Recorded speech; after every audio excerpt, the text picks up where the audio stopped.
Hello friends, എല്ലാവർക്കും നമസ്കാരം. നിങ്ങളേവരും കാത്തിരിക്കുന്ന അലീനയുടെ ഇനി വരാനിരിക്കുന്ന വിശേഷത്തിലേക്ക് എല്ലാ കൂട്ടുകാർക്കും സ്വാഗതം. എല്ലാവർക്കും നല്ലൊരു ദിവസം അല്ലെങ്കിൽ നല്ലൊരു സായാഹ്നം നേർന്നുകൊണ്ട് തന്നെ നമുക്ക് സൂപ്പർ ഹിറ്റ് വിശേഷത്തിലേക്ക് കിടക്കാം. അപ്പൊ അതിനു മുമ്പായിട്ട് ആരെങ്കിലും നമ്മുടെ ഈ ചാനൽ ആദ്യമായിട്ട് കാണുന്നുണ്ടെങ്കിൽ ഇതുവരെ സബ്സ്ക്രൈബ് ഒന്നും ചെയ്തു വെച്ചിട്ടില്ലെങ്കിൽ തീർച്ചയായിട്ടും ഒന്ന് സബ്സ്ക്രൈബ് ചെയ്തു വെച്ചോളൂ. അതിനോടൊപ്പം മാക്സിമം എല്ലാവരും നമ്മുടെ വീഡിയോ ഇഷ്ടപ്പെടുന്നുണ്ടെങ്കിൽ ഒരു ലൈക്കും കൂടി അടിച്ചിട്ട് വീഡിയോ കാണാൻ വേണ്ടി ശ്രമിക്കണേ. അപ്പൊ നമുക്ക് ഇന്നലെ പറഞ്ഞു നിർത്തിയ ഭാഗത്ത് നിന്ന് തന്നെ തുടങ്ങാം. നമ്മൾ എന്നും ഉച്ചയ്ക്ക് അപ്കമിങ് വിശേഷം ഇടുന്നുണ്ട്. ഉച്ച കഴിയുമ്പോൾ അപ്കമിങ് വിശേഷം ഇടുന്നുണ്ട്.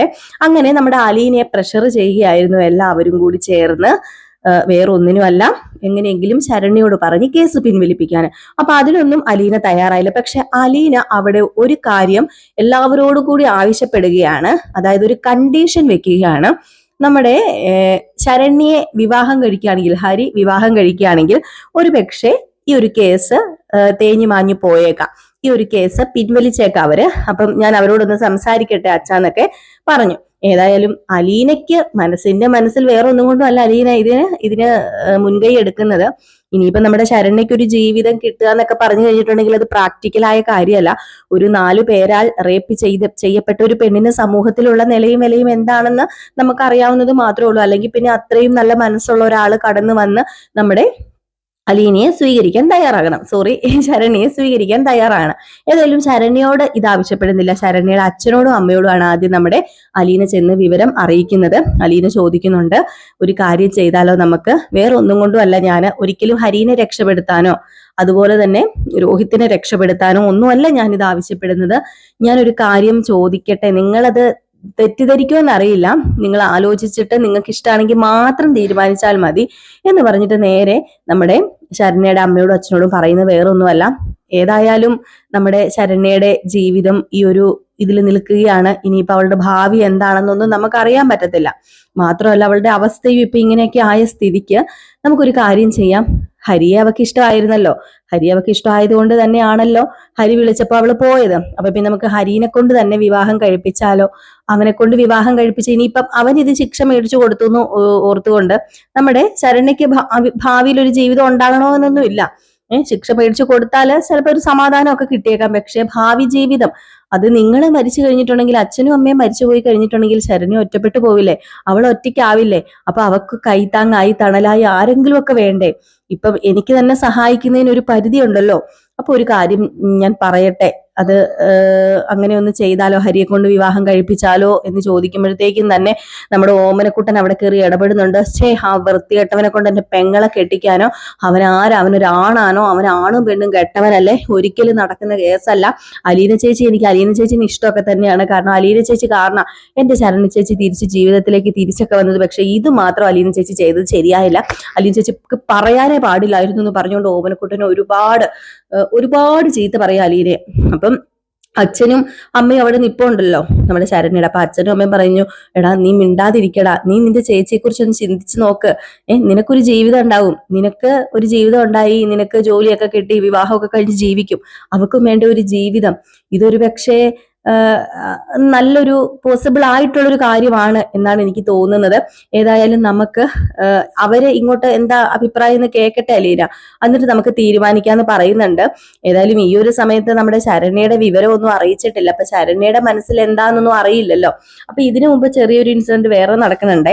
നമ്മുടെ രോഹിത് നിരപരാധിയാണെന്നുള്ളൊരു സത്യം അലീന അറിയുന്നത് എങ്ങനെയാണ് എന്ന് നിങ്ങളോട് ഇതുവരെ ഞാൻ പറഞ്ഞില്ലായിരുന്നു. അതായത് നമ്മുടെ ശരണ്യ ആദ്യം ഒന്നും രോഹിത് നിരപരാധിയാണ് എന്നുള്ളതൊന്നും തുറന്നൊന്നും പറയുന്നില്ല. കാരണം അത് ചിന്തിച്ചെടുക്കാൻ കൂടി നമ്മുടെ ശരണ്യക്ക് പറ്റണില്ല. അപ്പം ഡെയിലി നമ്മുടെ അലീന ആ വീട്ടിൽ പൊക്കോണ്ടിരുന്നു, ആ കോളനി പൊക്കോണ്ടിരുന്നു. ശരണ്യ മാത്രമായിട്ടല്ല, ആ കോളനിയിലെ എല്ലാവരുമായിട്ട് നമ്മുടെ അലീന അത്രയ്ക്ക് ഒരു കൂട്ടായി കേട്ടോ.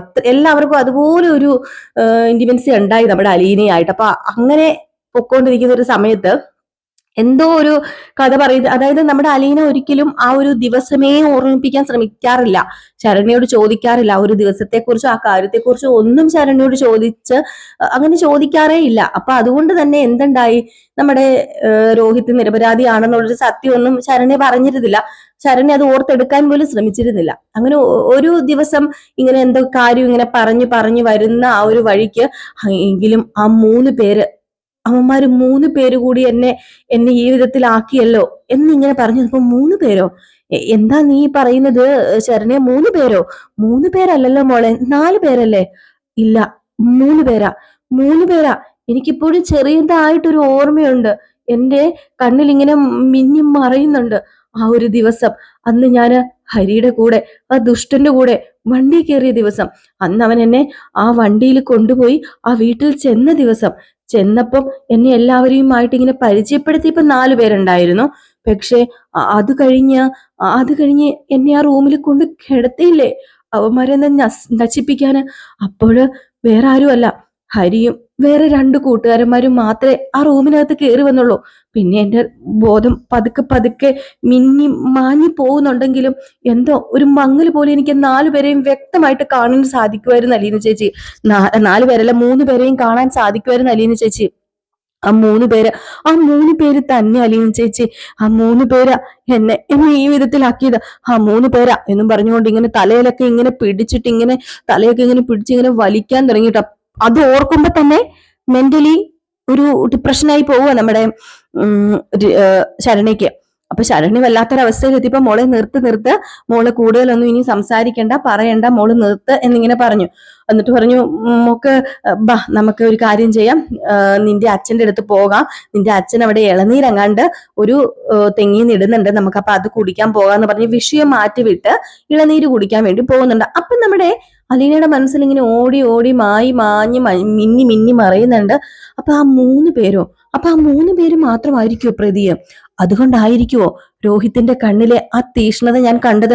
രോഹിത്തിന്റെ കണ്ണുകളിലെ ആ നിരപരാധിത്വം ഞാൻ കണ്ടത് അതുകൊണ്ടായിരിക്കുമോ? അപ്പൊ രോഹിത് പ്രതിയല്ലേ? ഒരു നിരപരാധിയാണോ ഇപ്പൊ ശിക്ഷിച്ചുകൊണ്ടിരിക്കുന്നത് എന്നൊക്കെ ഇങ്ങനെ വല്ലാത്തൊരു അവസ്ഥയിൽ നമ്മുടെ അലീന ചിന്തിക്കുക. പക്ഷെ അലീന വേറെ ആരോടും അത് പറയുന്നൊന്നും ഇല്ല കേട്ടോ. അലീന വേറെ ആരോടും അത് പറയുന്നില്ല. പറയേണ്ട കാര്യമില്ലല്ലോ അലീനയ്ക്ക്. കാരണം ഇവിടെ പറഞ്ഞു കഴിഞ്ഞാൽ ശരിയാകത്തില്ല, കാരണം രോഹിത്തിനെ രക്ഷിക്കാനോ എന്നൊക്കെ ഓർക്കും. അപ്പൊ അതുകൊണ്ട് അലീന ആരോടും പറയുന്നില്ല. അലീനയ്ക്ക് ഇത് മനസ്സിൽ അങ്ങോട്ട് കിടന്നിട്ട് വല്ലാത്തൊരു അസ്വസ്ഥത. അലീനയ്ക്ക് ഇത് ആരോട് പറയണം എന്നറിയത്തില്ല, ക്ലിയർ ചെയ്യാനും പറ്റത്തില്ല നമ്മുടെ ശരണ്യോട് ചോദിച്ചിട്ട്. ശരണ്യക്ക് ആ ഒരു അവസ്ഥയിലേക്ക് ഇങ്ങനെ ശരണ്യ ഇങ്ങനെ പൊക്കോണ്ടിരിക്കുമ്പോഴത്തേക്ക് ശരണ്യക്ക് എന്താ പറ്റുന്നത്? വല്ലാത്തൊരു മാനസികാവസ്ഥയാണ് ശരണ്യക്ക്. അപ്പൊ അതുകൊണ്ട് ശരണ്യയുടെ ആ ഒരു അവസ്ഥയിലേക്ക് കൊണ്ടുപോകാനും പറ്റത്തില്ല. ഇതിപ്പോ ആരോട് ചോദിച്ചറിയാനാ? വല്ലാത്തൊരവസ്ഥ. അപ്പൊ അങ്ങനെ നമ്മുടെ അലീന വീട്ടിൽ ചെന്നു. നമ്മുടെ നെടുമ്പുരയ്ക്കൽ വീട്ടിൽ ചെന്ന് ഭക്ഷണമൊക്കെ ഉണ്ടായിക്കൊണ്ടിരിക്കുന്ന സമയത്ത് പാലിങ്ങനെ തിളച്ചിങ്ങനെ പൊങ്ങി പോകാറായി. ഇങ്ങനെ പാലിങ്ങനെ തിളച്ച് ഇങ്ങനെ ഒച്ച കേട്ടുകൊണ്ട് വന്നപ്പോഴത്തേക്ക് പെട്ടെന്ന് കൃഷ്ണമോള് വന്ന് ഓഫാക്കിയിട്ട്, അതെ ഇവിടെ ഒന്നും അല്ലേ, ഇത് എവിടെയാ? അതോ ഇനിയിപ്പോ വല്ല ദൂരെ എവിടെയെങ്കിലും ട്രിപ്പ് പോയേക്കുവാണോ എന്ന് ചോദിച്ചപ്പോ, അത് പിന്നെ മോളെ പെട്ടെന്ന് ഞാൻ എന്ത് പറ്റി, ഇന്ന് ശരണ്യ ചേച്ചിനെ കാണാൻ പോയിട്ട് വന്നപ്പോ മുതല് ആകെ മൊത്തത്തിൽ ഒരു അസ്വസ്ഥതയാണല്ലോ. ഒരു ദിവസം എന്നെ കൊണ്ടുപോകണമെന്ന് പറഞ്ഞിട്ട് ഇതുവരെ എന്നെ കൊണ്ടുപോയുമില്ല. എന്താ പറ്റിയത്? ഇനി അന്ന് അവര് മണ്ണെണ്ണ ഒഴിച്ച പോലെ പെട്രോളോ ഡീസലോ ഒക്കെ വല്ല നിലവഴി വല്ല ഒഴിച്ചോ? അത് പിന്നെ ഇല്ല മോളെ. പിന്നെ എന്താ പറ്റിയത്? അത് ഇന്ന് ഞാൻ ശരണ്യയുടെ വായിൽ നിന്ന് ഒരു സത്യം കേട്ടു. അവള് അത് എന്നോട് പറഞ്ഞു. എന്ത് പറഞ്ഞു? അത് വേറൊന്നുമല്ല, നീ ഇതാരോട് പറയൊന്നും വേണ്ട, സത്യമാണോന്നൊന്നും അറിയില്ലല്ലോ, പിന്നെ ചെറിയൊരു പ്രതീക്ഷ എനിക്കുണ്ട്. എന്താ ചേച്ചി വ്യക്തമായിട്ട് പറ. അത് പിന്നെ നമ്മുടെ രോഹിത് ഈ കേസിൽ നിരപരാധിയാണെന്നാ എനിക്ക് തോന്നുന്നത്. ആണോ? രോഹിത്തേട്ടൻ നിരപരാധിയാണെന്നോ? അതെങ്ങനെ രോഹിത്തേട്ടൻ നിരപരാധിയാകും? എനിക്ക് തോന്നുന്നില്ല. അതെ, വേറൊന്നും കൊണ്ടുമല്ല, ഇന്ന് ശരണ്യമായിട്ട് ഞാൻ സംസാരിച്ചുകൊണ്ടിരിക്കുകയായിരുന്നു. അവളുമായിട്ട് ഇങ്ങനെ സംസാരിച്ച് അവളുടെ കോളേജിലെ കഥയും ഒക്കെ ഇങ്ങനെ പറഞ്ഞുകൊണ്ടിരിക്കുന്ന സമയത്ത് അറിയാതെ ആ ഒരു ചിന്ത അവൾക്ക് കയറി വന്നു. ആ ഒരു കാര്യങ്ങളൊക്കെ എന്നോട് പറഞ്ഞു, അന്നേ ദിവസം എന്താണ് സംഭവിച്ചത് എന്ന്. ഹരി അവളെയും കൂട്ടി ഒരു കാറിന് ആ വീട്ടിലേക്ക്, ഒഴിഞ്ഞു കിടക്കുന്ന ആ വീട്ടിലേക്ക് പോവുമായിരുന്നു. അങ്ങനെ ആ വീട്ടിലേക്ക് ചെന്നു. അവിടെ 4 പേരുണ്ടായിരുന്നു. പക്ഷേ ഇവളെ റേപ്പ് ചെയ്യാൻ ശ്രമിച്ചപ്പോൾ 3 പേര് മാത്രമേ ഉണ്ടായിരുന്നുള്ളെന്ന്. അത് ഹരിയുടെ 2 കൂട്ടുകാരുമായിരുന്നു. രോഹിത്തിന്റെ കാര്യം അവൾ ഇതുവരെ പറഞ്ഞിട്ടില്ല. പക്ഷെ രോഹിത് ആ വീട്ടിൽ ഉണ്ടായിരുന്നു. റേപ്പ് ചെയ്യാൻ ശ്രമിച്ചത് 3 പേര് തന്നെയാണെന്നാ അവൾ പറഞ്ഞത്. പക്ഷെ പകുതി വരെ എത്തിയപ്പം അവളത് നിർത്തിക്കളഞ്ഞു. അവളുടെ അവസ്ഥ വല്ലാത്തൊരവസ്ഥയിലേക്കായി പോയി. അവളുടെ സമനില തെറ്റാൻ തുടങ്ങി. പഴയ ശരണ്യെ ഞാൻ കണ്ടു എന്റെ കണ്ണില്. അതുകൊണ്ട് മോളെ എനിക്ക് പൂർണ്ണമായിട്ടൊന്നും ചോദിച്ചു മനസ്സിലാക്കാൻ പറ്റിയില്ല. പക്ഷെ എന്ത് ചെയ്യാനാ, എനിക്ക് അറിയണം, അറിഞ്ഞേ പറ്റൂ. നിരപരാധിയാണെങ്കിൽ ഒരിക്കൽ പോലും ശിക്ഷിക്കപ്പെടാൻ പാടില്ല രോഹിത്. ഒരു കുറ്റവാളി രക്ഷപ്പെട്ടാലും ഒരു നിരപരാധി പോലും ശിക്ഷിക്കപ്പെടരുത് മോളെ. അത് മഹാപാപമാണ്. നമുക്ക് മാത്രമല്ല, അത് ശരണ്യയ്ക്ക് ഒരു മഹാപാപമാണ്. അതുകൊണ്ട് കാര്യങ്ങൾ എങ്ങനെയെങ്കിലും അറിഞ്ഞേ പറ്റൂ. അതെങ്ങനെ അറിയുന്ന എനിക്ക് അറിയില്ലെന്ന് പറഞ്ഞപ്പോൾ, അയ്യോ അപ്പൊ എന്റെ രോഹിത്തേട്ടൻ നിരപരാധിയാണോ ചേച്ചി? എന്റെ രോഹിത്തേട്ടനെ അപ്പം പുറത്തിറക്കാൻ പറ്റുമോ ചേച്ചി? ഏയ് ഒന്നും അത്രയ്ക്ക് നിശ്ചയമൊന്നും അല്ല. ഞാൻ പറഞ്ഞല്ലോ, ഇതൊക്കെ എന്തോ അവളുടെ മനസ്സിൽ തോന്നിയ കാര്യങ്ങളാണോ എന്നൊന്നും അറിയാൻ പറ്റില്ല. അതുകൊണ്ടാണ് ഞാൻ പറഞ്ഞത്, വ്യക്തമായിട്ട് ഇതിനെക്കുറിച്ച് ഒരു അന്വേഷണം നടത്തണം മോളെ കൃഷ്ണേ. എന്നിട്ട് മാത്രമേ നമുക്കൊരു തീരുമാനം എടുക്കാൻ പറ്റത്തുള്ളൂ. അപ്പൊ അതാണ് ഞാൻ പറഞ്ഞത്, രോഹിത്തിന്റെ നിരപരാധിത്വം അലീന നമ്മുടെ ശരണ്യയുടെ വായിൽ നിന്ന് തന്നെ തിരിച്ചറിയുന്നു. അപ്പം ഈ ഒരു പോർഷൻ ഞാൻ പറഞ്ഞിട്ടില്ലായിരുന്നു ഇത്രയും ദിവസം. കഥ ഇങ്ങനെ നമ്മൾ പറഞ്ഞു പോന്നപ്പം ഞാൻ അപ്കമിങ് ശേഷം ഇടാൻ തുടങ്ങിയിട്ട് ഒരു 3-4 ദിവസമായി. പക്ഷെ ഈ പോർഷൻ ഞാൻ പറഞ്ഞിട്ടില്ലായിരുന്നു. അപ്പൊ അതുകൊണ്ടാണ് കേട്ടോ. അപ്പൊ ഇത് ഇടയ്ക്ക് കാണുന്ന ഒരു പോർഷനാണ്. അപ്പൊ ഇതിനിടയിൽ നമ്മുടെ ശരണ്യ തറപ്പിച്ച് പറയുന്നുണ്ട്, തന്നെ റേപ്പ് ചെയ്യാൻ 3 പേര് കൂടി ചേർന്നാണ് ശ്രമിച്ചത്. ഒരിക്കലും രോഹിത് എന്ന് പറയുന്ന അവൻ എന്നെ റേപ്പ് ചെയ്യാൻ ശ്രമിച്ചിട്ടില്ല, അവൻ എന്നെ റേപ്പ് ചെയ്തിട്ടുമില്ല. 3 പേരെ മാത്രമേ ഞാൻ എൻ്റെ കണ്ണിൽ കണ്ടുള്ളൂ. ഒരു മങ്ങിയ ആ ഒരു ഇതിലാണ് ഞാൻ കണ്ടത് എന്നിങ്ങനെ പറയുന്നുണ്ട്.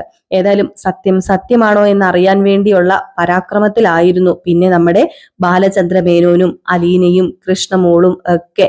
ഏതായാലും കോടതി മുൻപാകെ ആ സത്യം തെളിയുന്നുകൊണ്ട് രോഹിത് നിരപരാധിയാണെന്ന്. പക്ഷെ അതിന് കുറേ കാലതാമസമൊക്കെ പിടിക്കും കേട്ടോ. ഇതിന്റെ ഈ ഒരു പ്രൊസീജിയർ ഒക്കെ നടന്നുകൊണ്ടിരിക്കുന്നത് കൊണ്ട് തന്നെ ഒത്തിരിയൊക്കെ കഴിഞ്ഞിട്ടേ നമുക്ക് ആ ഒരു കാര്യത്തിൽ വ്യക്തത വരത്തുള്ളൂ. പക്ഷെ നമ്മുടെ രോഹിതോട്ട് സത്യങ്ങളോട്ട് തുറന്നു പറയുന്നുമില്ല. രോഹിത്തിന്റെ മനസ്സിൽ താൻ തെറ്റുകാരൻ തന്നെയാണ്. താനും കൂടെ ചേർന്നാണല്ലോ ശരണ്യനെ ആ ഒരു വീട്ടിലേക്ക് എത്തിച്ചതും ശരണ്യക്ക് ഒരു അവസ്ഥ വരാൻ കാരണക്കാരനും. ഒരു പങ്കാളി ഒരു ഇതുണ്ടല്ലോ, ഒരു പങ്കുണ്ടല്ലോ നമ്മുടെ രോഹിത്തിനും. അപ്പൊ രോഹിത്തിന്റെ മനസ്സിൽ താനും ഒരു കുറ്റവാളി തന്നെയാണ്. പക്ഷെ എന്ത് ചെയ്യാനാണ്, താൻ റേപ്പ് ചെയ്തിട്ടില്ല എന്ന് പറഞ്ഞിട്ട് ആരും വിശ്വസിക്കുന്നുമില്ല. ഹരി ആണെങ്കിലോ നമ്മുടെ രോഹിത്തിനെ കുറ്റവാളിയാക്കി തന്നെ നിർത്തിയിരിക്കുകയാണ്. ഹരിയും കൂടെ ചേർന്ന് റേപ്പ് ചെയ്തു എന്ന് രോഹിത്ത് വരുത്തി തീർക്കുന്നുണ്ട്. അങ്ങനെ കോടതിയിൽ കേസ് നടക്കുമ്പോൾ നമ്മുടെ ശരണ്യ ആദ്യമായിട്ട് കോടതിക്ക് മുമ്പാകെ ആ ഒരു സത്യം വെളിപ്പെടുത്താൻ ആ ചേംബറിൽ കയറി നിൽക്കുന്നുണ്ട് നമ്മുടെ ശരണ്യ. ആ സത്യം വെളിപ്പെടുത്തുകയാണ്. ആരാണ്?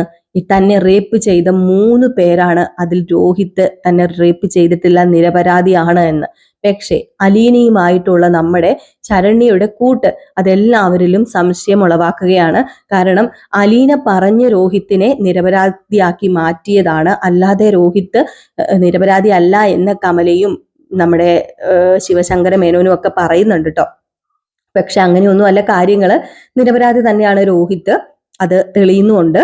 പക്ഷേ അപ്പോഴും ഇരിക്കപ്പുറതയും മനസമാധാനവും ഇല്ലാത്തത് നമ്മുടെ കമലയ്ക്കും ശിവശങ്കര മേനോനും തന്നെയാണ്. എങ്കിൽ പോലും വൈജ എത്തുന്നുണ്ട് കേട്ടോ. വൈജ തിരിച്ച് വീട്ടിലേക്ക് വരുന്നുണ്ട്. വൈജ നമ്മുടെ കൈതക്കൽ തറവാട്ടിലേക്കല്ല പോകുന്നത്. വൈജ വരുന്നത് നെടുമ്പുരയ്ക്കൽ വീട്ടിലേക്ക് തന്നെയാണ്. നെടുമ്പുരയ്ക്ക് വീട്ടിലേക്ക് വരാതെ വേറൊരു നിവൃത്തിയും നമ്മുടെ വൈജയ്ക്കില്ല. അതുകൊണ്ടാണ് നെടുമ്പുരയ്ക്ക് വീട്ടിലേക്ക് വരുന്നത്. എന്തൊക്കെ നല്ലത് നമ്മുടെ അലീന ചെയ്താലും യാതൊരു രക്ഷയുമില്ല. നമ്മുടെ വൈജയുടെ മനസ്സ് മാറുന്നില്ല. വൈജ അപ്പോഴും തന്റെ മകൻ നിരപരാധിയായിട്ട് തന്നെയാണ് രക്ഷപ്പെട്ടത്, അല്ലാതെ അലീന കാരണമൊന്നും അല്ല എന്ന് പറയുന്നുണ്ട്. ശരിയാണ്, അലീന കാരണമല്ല, നിരപരാധി ആയതുകൊണ്ടാണ് രക്ഷപ്പെട്ടത്. എങ്കിലും ഏറെക്കുറെയൊക്കെ നമ്മുടെ അലീന ഇത് പുറത്തു പറഞ്ഞത് കൊണ്ടാണല്ലോ. അതുമാത്രമല്ല ശരണ്യയുമായി അത്ര കൂട്ടായതുകൊണ്ടാണല്ലോ ഇതൊക്കെ വെളിയിലായതും. ഏതായാലും കാത്തിരുന്ന് തന്നെ കാണാം. ഇനിയിപ്പോ ശരണ്യയുടെ ഹരിയുടെയും വിവാഹം നടക്കുവോ, ശരണ്യ അതിന് സമ്മതിക്കുവോ എന്നൊക്കെ നമുക്ക് കാത്തിരുന്ന് തന്നെ കാണാം. നമ്മൾ എന്നും ഉച്ചയ്ക്ക് വീഡിയോ ചെയ്യാറുണ്ട് കേട്ടോ. നമ്മൾ എന്നും ഉച്ചയ്ക്ക് അപ്കമിങ് വിശേഷമാണ് ചെയ്യുന്നത്.